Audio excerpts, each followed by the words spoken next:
Well, if you've ever watched something on television and it's been involving sports, there's a large chance that Chuck Scatterday was a part of it. He joins me today, longtime ESPN veteran, now professor at West Virginia, where he also went to college himself. And he has a lot of stories. He's got a lot of insights. He has a lot of neat things to talk about as far as his run in the business, what he's learned. And I think a lot of people out there are going to be motivated, inspired by the words you hear from him today. I'm Bryan Fenley. I am an anchor at Fox Sports Radio. I also do some tennis broadcasting for the USTA. And first of all, Chuck, it's awesome to have you. I also know that your students, they call you Professor Scat, which makes me think of you as like a scat back in football because you're always moving all over the place. You've been at ESPN, you have your own production company, and now you're in West Virginia. And that's where I want to start because you, in looking at the apparel you're wearing right now, West Virginia is a major source of pride for you. And one of those moments in West Virginia sports that I will always remember, and I want to know where you were when this happened. 2005, Wake Forest, West Virginia, NCAA tournament. You had Kevin Pittsnogle and the Mountaineers in double overtime beating Chris Paul. I remember where I was, when that broadcast was taking place, as I was watching it with awe. Do you recall where you were and what was going on in your life at that very moment? Yeah, well, thanks for having me. It's a pleasure to connect. I would have been in 2005. I was in Charlotte. I was currently working at the time with ESPNU, and I was home and was watching Wake Forest get Pittsnogled Yes. as Coach Bob Huggins and his team were on this magic sort of carpet ride, as they were bangers in the Big East and kind of proving themselves and their mettle and moving deep into the tournament. Yeah. So speaking of tournament, you've been a part of a lot of them because of your work in college, NCAA, all over the place with your focus on ESPNU, also ESPN2 as well. And so as we unpack your career, Chuck, I wanted to ask you, what is it about your mental makeup that has allowed you to have the career that you've had in sports media, and how others can learn from that? Well, I think you have to take advantage of every opportunity that sort of comes your way. I currently just had a student graduate as an example, and he had an opportunity to go do some play-by-play on radio. And he said, Professor Scat, I don't know if I should go for it because it's only, got some weekend availability. I might have to pick up a second job. Now, this isn't necessarily popular with mom and dad, but I'm like, look, if you have the opportunity to get into play-by-play, which is what he wanted to do, and you can do it right out of college, you should take advantage of that opportunity, even if it means you have to pick up a second job short term, 6 months, 8 months. I'm happy to say that actually has blossomed into some other play-by-play opportunities, and his short-term job is now gone, and he's actually doing more play-by-play right out of college, not even a year yet. So to answer your question, I think you have to take advantage of the opportunities that are presented to you because they might actually lead to another opportunity that you're not aware of. And that's pretty much how I've operated my entire career. So if I'm a student for one of your classes and I'm taking in what you're doing, what impression are you going to give me as a student sitting in one of your classes? So specifically right now, I'm in charge of the sports and adventure media program at WVU in the Reed College of Media. And so I try and speak to the kids in real terms to say, you're going to get a news director, and he or she is going to like you or not like you. They're going to be brutal with their feedback, or they're going to be complimentary with their feedback. And it's sort of a tough working environment, but you have to sort of touch live content now. So if you want to work for the school newspaper, go do that. If you want to go work for the campus radio station, go do that. In these classes, in our classes, we're going to try and in a safe environment, learn how to craft content. And you may trip. I'm not going to let you fall. You may stub your toe. You may have some really awful edits. You may have some average writing, but do that now so that you can prove that you can manage content because at some point you're going to graduate and you're going to have to put together your portfolio or your resume reel to say, these are the things that I did. They may be very basic, but if you can prove to a news director or a sports reporter that's looking for a third person, weekend person, or someone that's like, well, we need that extra update person to fill in the overnights or to do weekends. This, just take a chance on this person, because they've clearly managed content and they know how to write and they've got some of the basic skills. We can develop them into a team player. Speaking of taking a chance on someone, when do you remember at the origins of your career when somebody did that for you and how you seized that opportunity? So I was here at WVU in Morgantown, West Virginia, and I was in the School of Business, which is what my undergraduate is in. And I was working for the college radio station, and my late general manager, his name's Alex Gavula. We lost him about 8 years ago. He was like, "Hey, dude, ESPN's coming to town." Now, this is before the proliferation of cable. So anybody watching our podcast today, this is before the Ocho. This is way before the news network. This is way before CNBC, Fox Sports. It's literally only ESPN. Hey, ESPN's coming to town and they need technical help. They need someone, and would you be interested in doing it? We need someone to be holding what is the giant salad bowl on the sidelines. It's called the parabolic mic.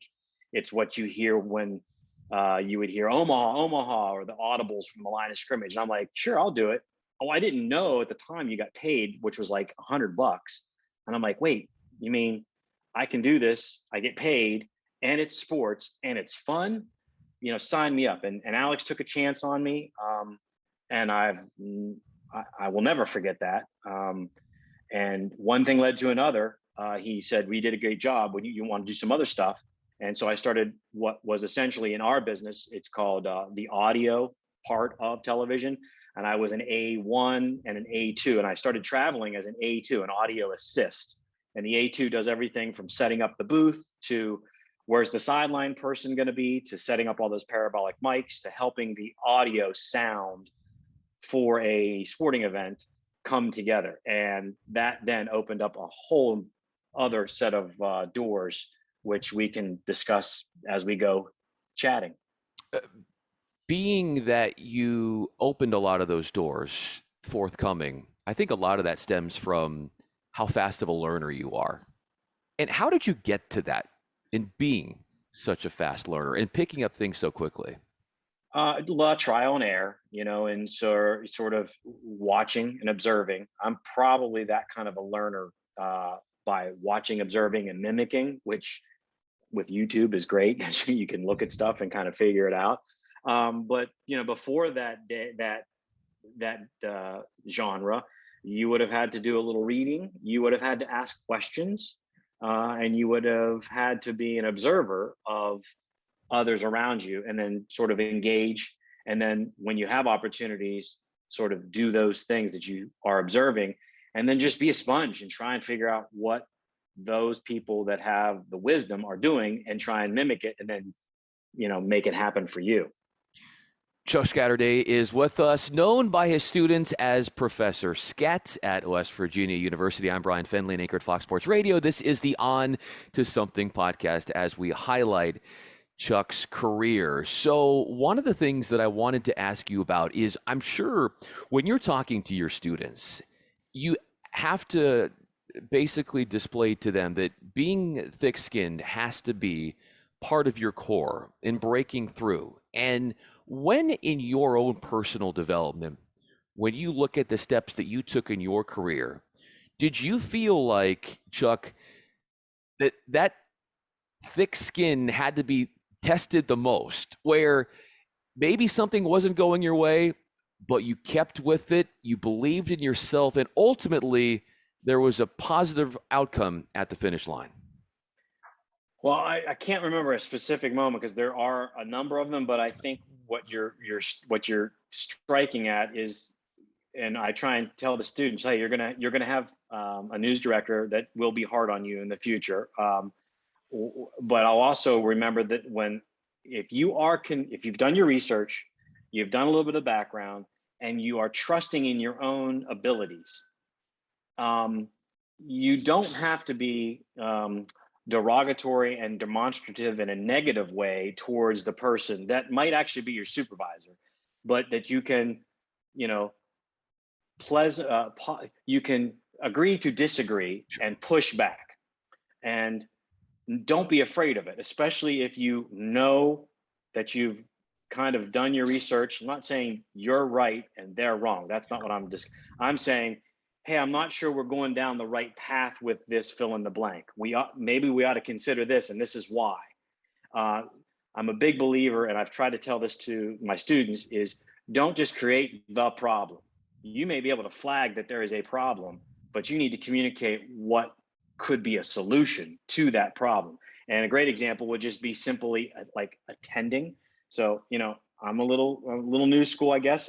When we do our first day of classes, here's my cell phone.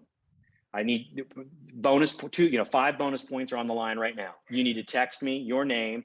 And right now we do have seat assignments because of some COVID protocols. And tell me what seat you're in, what class you are in, and your name. And students do that, and immediately. And so, to answer your question, I want them to have access to me, because if they're having a problem, instead of just saying, well, I don't know, I don't feel good, I'm not going to come to class. No, communicate. Hey, I'm not feeling good, and rather than endanger everyone, I'm going to pump the brakes on today's class, and I will watch the presentation after it's uploaded to our service that helps students manage their workflow here at WVU. So that's an example. Speaking of a presentation that certainly, that when people look at your career, one of the trademark moments is the role that you played in launching ESPNU. And you've said, Chuck, that might be one of the most fun moments of your career, and getting to be behind that, seeing that thing take off, and then all of the different responsibilities that you had with that network. And then obviously you moved to Charlotte as well. When you say fun, what does that look like? Paint the picture for us. So we were tasked as a unit, and I had in fact moved from Bristol to Charlotte. And basically the mantra was, okay, here's the good news. There's a brand new network, and it's going to be all about college and university sports. And here's the bad news. It can't look anything it can't do anything that ESPN and ESPN2 and ESPN News does. You have to create your own identity as a network. And oh, by the way, your budget is significantly limited because, well, you're a brand new network, and you're roughly in, 3.5 million homes when we launched in 03, 04, 05. But it was hands down the most difficult thing I've done, but rewarding, because we knew our small staff of production assistants, associate producers, directors, producers, senior managers, CPs, executive producers, and talent, we had to put together content to try and stand out. This is before, sort of the SEC networks, the ACC networks, the Big Ten networks. We were going to be housing college sports. We were going to do college football. We were going to do college basketball, but we were also going to do college baseball. We were going to do lacrosse, swimming and diving, track and field, volleyball, wrestling, ice hockey, men's and women's ice hockey, all the different sports that the NCAA sponsors that had not been televised except maybe in a highlight on ESPN or ESPN2 or even ESPN News. We were now tasked with, hey, you're going to do some of the regular stick and ball stuff, but you're going to have to do these other sports, and you're going to have to do them well. And you're going to do them well from the word go. And that was a lot of pressure, but also very rewarding.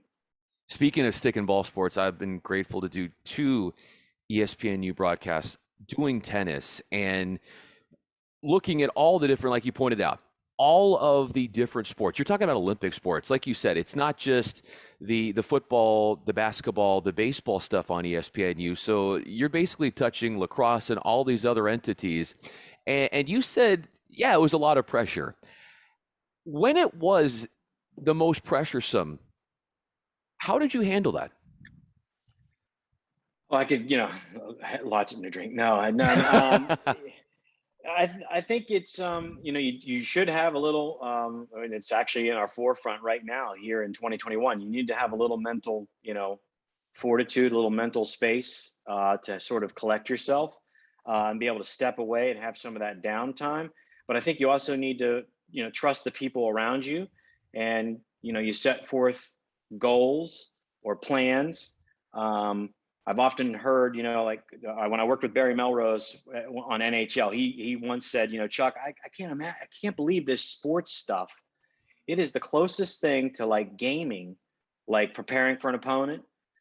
There's a game format, there's a game plan.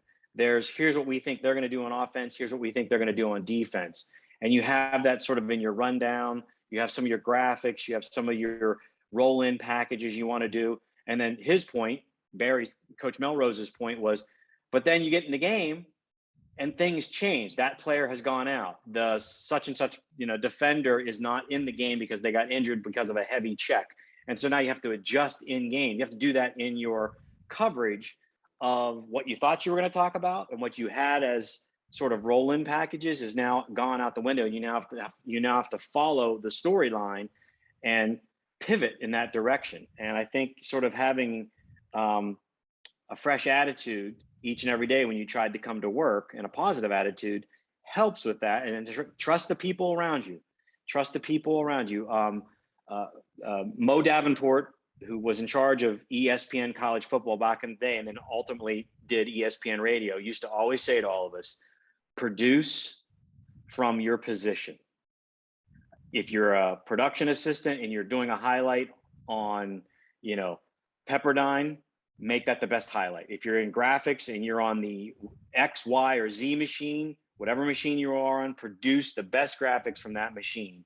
And that just permeated through our entire team production unit. And it stuck with me still to this day of, produce from your position.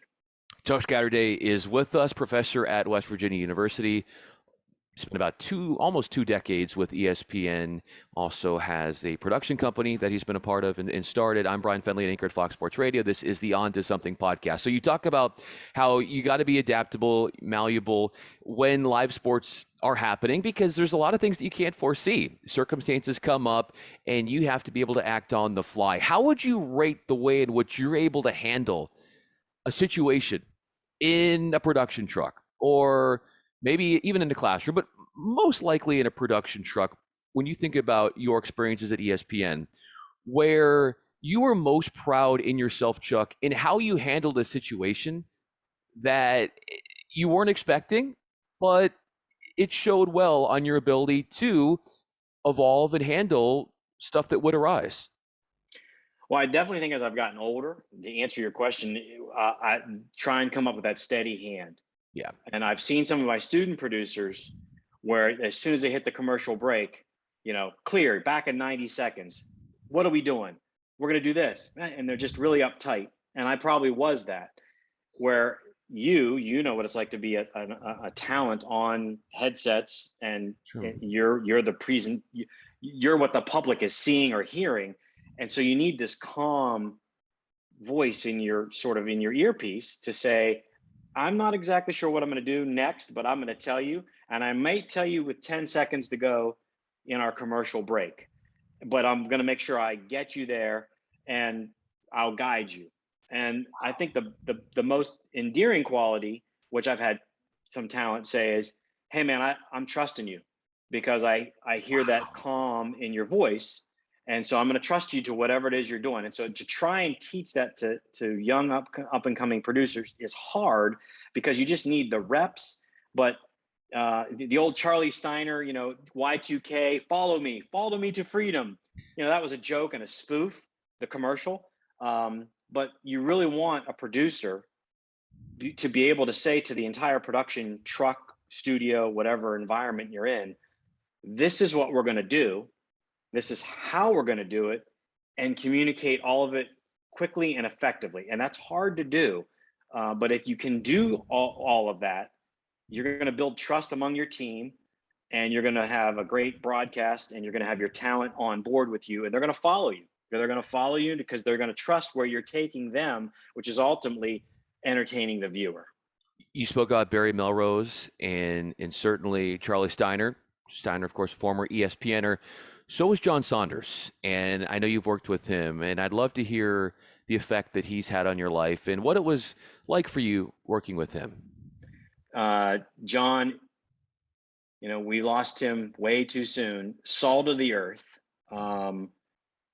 genuine, fun to be around. Had a great chuckle, laugh, gut laugh, But one of his really endearing qualities is not only did he trust you, but he was solid in the air chair and doing what was then called, well, it still is called raps. It could have been ABC raps, ESPN raps. We actually did it from anybody that's an ESPN old timer, the old ABC studio before we moved to Times Square Studios in New York was in Studio C, which was an old, and I am not making this up, an old truck bay. Wow. Where they used to service some of the mobile units that had come off the road, and it didn't have very good air conditioning and it didn't have very good heating.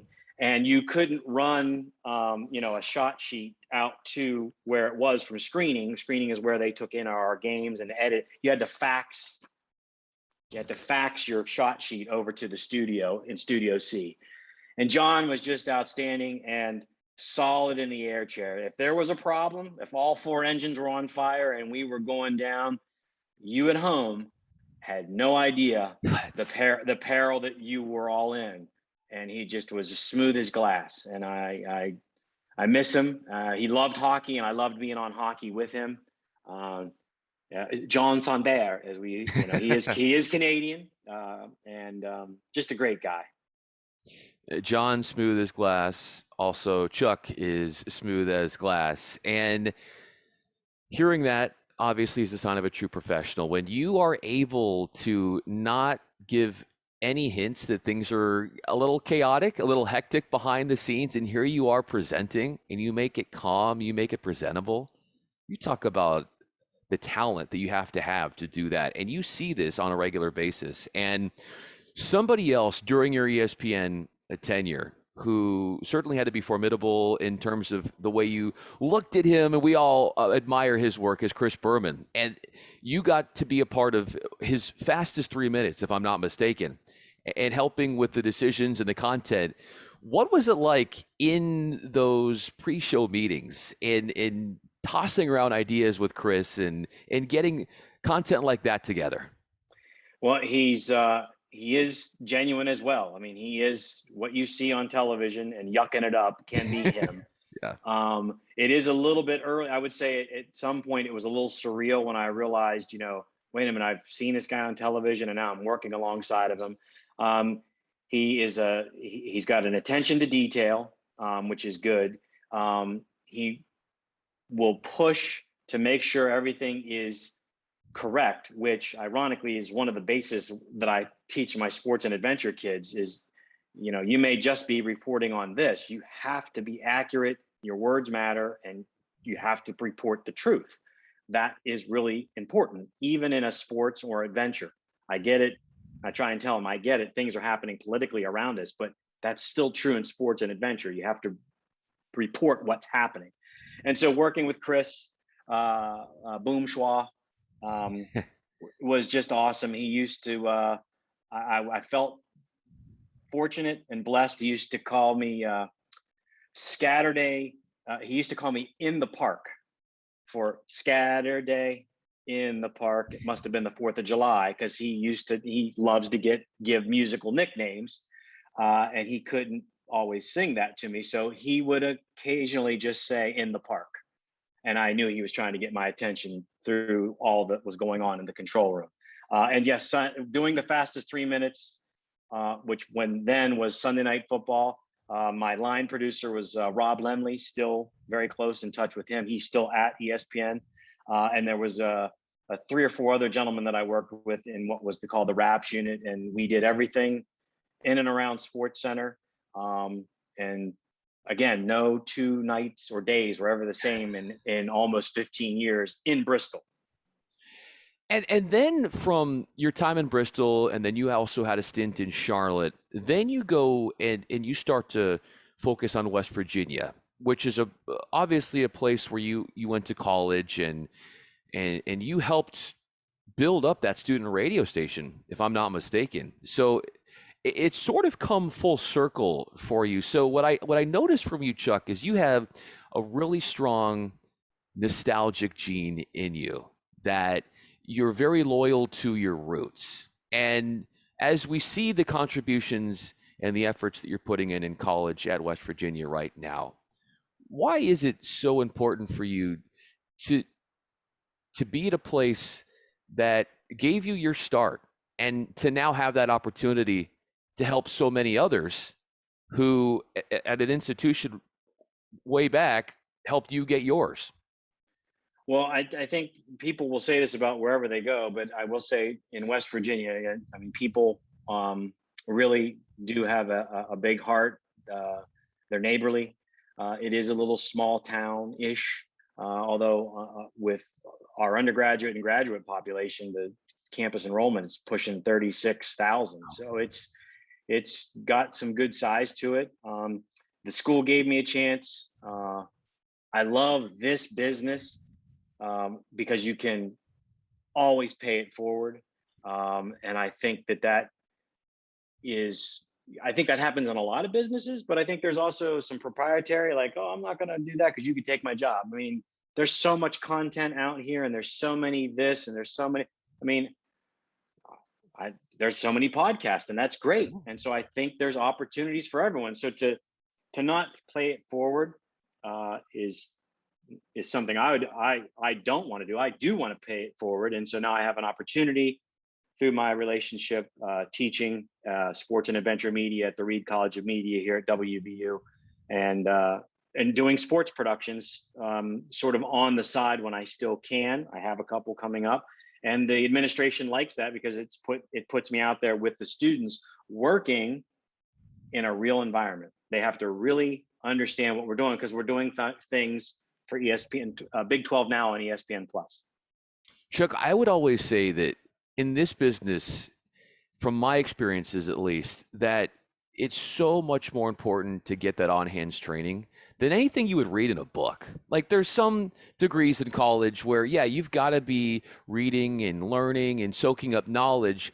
But until you have the on-hands training and those experiences, I feel like for me, the internships at like the local TV stations I did while I was in college were 100 times more significant in my personal growth than perhaps something I read in a book. And so when you get to these events and you are able to oversee these live productions, how have you noticed your students take these opportunities and seize them? And how does that sit with you to see some of your former students and your students currently thriving, knowing the role that you played in their lives?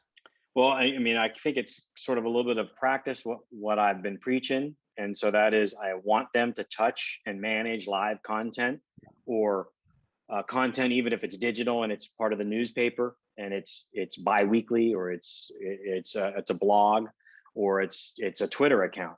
They have to understand how they're managing that content. And so if they can start the basics and then they morph into some of these real life occasions where it's now, well, it's not the campus newspaper, or it's not the campus radio station, but it's actually Big 12 now on ESPN Plus, or it's ESPNU is actually coming to town, and the first place they're going to turn to fill ancillary roles within the production crew are some of my students. I mean, that's what I'm trying to help these young people understand. We can take baby steps, and there are some book things we do need to cover so that they got it. And then they need to start branching out and building their brand, both portfolio and resume reel. And I tell them that often, this 4 years is all about them. It's never going to be that way ever again, because after 4 years, you're going to have a degree and life is going to happen. And we all know that. They don't know that. And so I try and tell them, you know what? consider joining the Frisbee Club. Maybe you'll like it. Maybe you won't, but you're never going to do it again. And maybe you should try these sporting events. You might like it, you might not. You might want to just do the scoreboard shows, which is the in-game entertainment. That's a whole nother production thing that we do. There's still ESPN Plus shows that are going on, but at the same time, during the commercial breaks, you have to entertain the crowd inside the football stadium or inside the baseball stadium. And so we have a production unit of students that does that. I don't know them as well because that's not in my wheelhouse, but I cross paths with them. And I tell the kids, try the ESPN Plus stuff. If you don't like it, try the scoreboard stuff. If you don't like that, you should consider some other things. Maybe this isn't for you. One of the reasons why I wanted to have you on is because I just had this sense, Chuck, even before we had the chance to talk for the first time, how much you care just in general for those in the business that are looking to make that rise. And like you said, it's important to pay it forward, but I just feel like people say that they don't really do it, or they do it when it's convenient, or like you said, sometimes it can be in a situation where you only do it to an extent until you might feel like it jeopardizes someone's job, and then you do your own thing. But what I love about what you're doing and why I wanted to highlight you here, Chuck, is because you are growing this tree of people underneath you who are blossoming, and you go above and beyond the call of duty to have your talents being able to be displayed to so many around you where they're able to use that and grow. And I think selflessness is something that is a key trait of who you are. And I wanted to highlight that on the podcast. I wanted to finish up with one thing here. This is kind of a funny thing we were talking about before we started recording here. And one of our mutual connections is Jason Smith. And I would love to hear something funny about Jason, or perhaps an interaction you had with him, because I can't wait to tell him that I talked to you, and he will definitely get a giggle or a laugh out of hearing from you about him. Well, I do remember a young Jason Smith. We were all younger. We didn't have this gray hair. Well, at least you And have some hair. Jason doesn't have any hair left. And so Jason, who came from Syracuse, and there are at ESPN and ESPN2 at the time, was just the talented of all talents, the cream of the crop, and they all knew sports. They all had a passion for sports, and so it was the epicenter. I know it was little old Bristol, Connecticut. It was the epicenter of sports. And Jason would say on occasion, "I am going to be an anchor. I'm going to be on air someday." And at the time, I mean, he probably was a production assistant. He could have been an associate producer. I can't remember exactly, but I'll give Jason Up All Night Jason credit. He stuck with it. He had some other opportunities. I know he eventually went West Coast, and he's in LA, and did stuff on FS1 Up All Night overnight with Jason Smith. Yeah. I don't remember his exact, how he got from point A to point B to C to D, but he stuck with it and he did it. Super talented, funny, quick as a whip. He Quick as is. a whip with he could, not only a joke, but a funnyism. And the apartment complex we all sort of lived in, which was like Beverly Hills 902-401, whatever it was. Yeah. If you don't know what it is, you'll have to Google it. But the famous television show, well, Bristol had one like that was just a condo that was like 3 miles from the main campus. And that's where all the young people that had just literally parachuted into Bristol, Connecticut were living in their first sort of rotation. And that's where I met Jason and a number of other people that have gone on to some really good things at ESPN. I would be remiss if I didn't also mention one of my first major bosses at ESPN was Bill Graff. He's retired. He was in charge of the Raps unit. It was Bill Graff, Matt Sanduli, Jerry Daniels, and myself.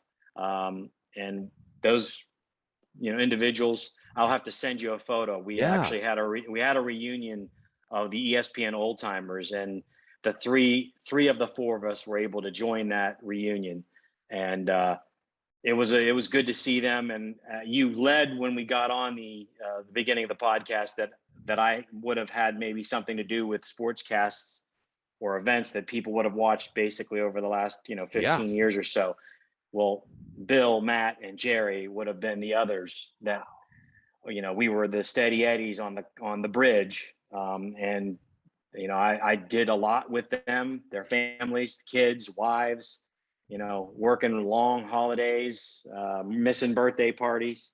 But those guys really I connected with and still have great relationships with as time has marched on.